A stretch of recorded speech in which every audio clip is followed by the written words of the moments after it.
Use করি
একটু একটু একটু এইটাই না ওইটাই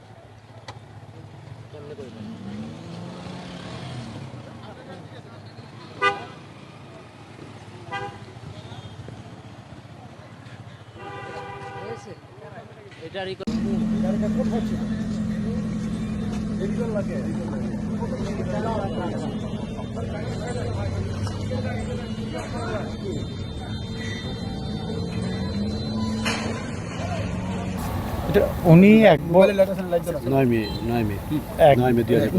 9 মে 2025 পুলিশ তাকে তার বাসা থেকে গ্রেপ্তার করে এবং দীর্ঘ 1 বছরের অধিক কাল অতিবাহিত হয়েছে উনি কারাগারে আছেন। আমরা আইনগতভাবে ওনার মুক্তির জন্য সর্বোচ্চ আদালত থেকে ন্যায় বিচার পেয়েছি। সর্বোচ্চ মহামান্য হাইকোর্ট জামিন দেওয়ার পরে রাষ্ট্রপক্ষ জামিনের আদেশ স্থগিত করার জন্য চেম্বার জজে যান। মহামান্য আপিল বিভাগ এই শুনানি অন্তে নিম্ন আদালত হাইকোর্ট বিভাগের যে আদেশ সেটা বহাল রাখে এবং আইবির জামিনে মুক্তি পেতে কোনো বাধা নেই। আমরা দীর্ঘ আইনি প্রক্রিয়ায় এই লড়াই চালিয়ে গেছি এবং ন্যায় বিচার পেয়েছি। এবং যেই মোকদ্দমাগুলি আইবির বিরুদ্ধে দায়ের করা হয়েছে সেই মোকদ্দমাগুলি মূলতই ভিত্তিহীন। এই মোকদ্দমার সাথে মেয়র আইবি কোনোভাবেই জড়িত না। নারায়ণগঞ্জ সহ সারা বাংলাদেশের আপামর মানুষ জানে আইবি এবং সৎ আদর্শবান মেয়র, গণমানুষের মেয়র। উনি নির্বাচিত হওয়ার পরেই ঘোষণা করেছিলেন যে আমি আওয়ামী লীগ, বিএনপি এবং আপামর জনগণের মেয়র। আমি এখন যেই চেয়ারে বসি জনগণের মেয়র হিসেবে জনগণের সেবা করে যাব এবং দীর্ঘ প্রশাসনিক কর্মকাণ্ড পরিচালনা করতে গিয়ে উনি কখনোই কারো বিরুদ্ধে একটি মোকদ্দমা দায়ের করে নাই এবং কারো সাথে ব্যক্তিগত কোনো আক্রোশ উনি প্রতিফলন ঘটায় নাই। একজন নীতিনিষ্ঠ মেয়র হিসাবে উনি আইনের পথেই জীবনকে পরিচালিত করেছে এবং আইনানুগভাবেই নারায়ণগঞ্জ সিটি কর্পোরেশনকে পরিচালিত করেছে।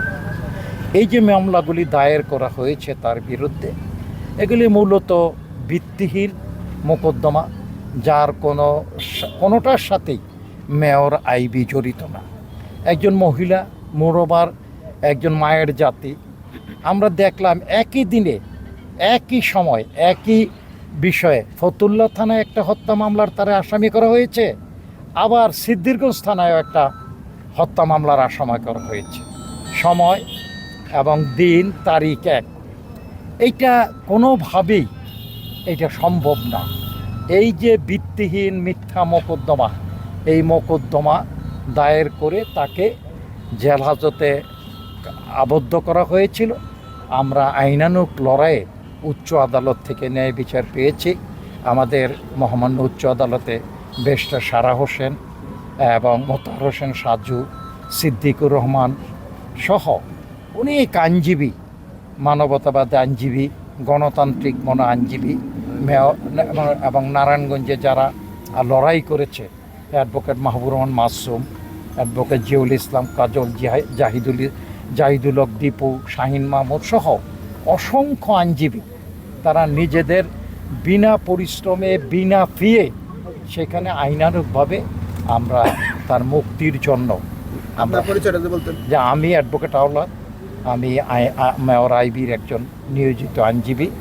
আমরা সেখানে যে এই আইনি ফাইটটা আমরা প্রথম থেকেই এই তত্ত্বাবধায়ক সরকারের সময় ইউনুসের আমলে তো ওনাকে গ্রেপ্তার করা হয়েছে, আমরা সাহসিকতার সাথে সত্যটা উপস্থাপন করে ন্যায় বিচারের জন্য নিম্ন আদালত থেকে উচ্চ আদালত পর্যন্ত আমরা চেষ্টা করেছি। অবশেষে উচ্চ আদালত থেকে আমরা ন্যায় বিচার পেয়েছি এবং ইনশাআল্লাহ আইবি যদি কারামুক্ত হয়, উনি কোনো প্রতিহিংসার রাজনীতি বিশ্বাস করে না, উনি কোনো শত্রুতামূলক রাজনীতি বিশ্বাস করে না, অগণতান্ত্রিক কোনো পদ্ধতির রাজনীতি বিশ্বাস করে না। উনি এক গণতান্ত্রিক মনা আদর্শবাদী এবং আমাদের দেশে এই জাতীয় নেতা যে কোনো দলেরই থাকুক, তারা আমাদের দেশের সম্পদ, তাদের পাশে জনগণ এবং সরকার সবাই দাঁড়ানো উচিত। হ্যাঁ, ধন্যবাদ। জি। আপনার জন্য গাড়ি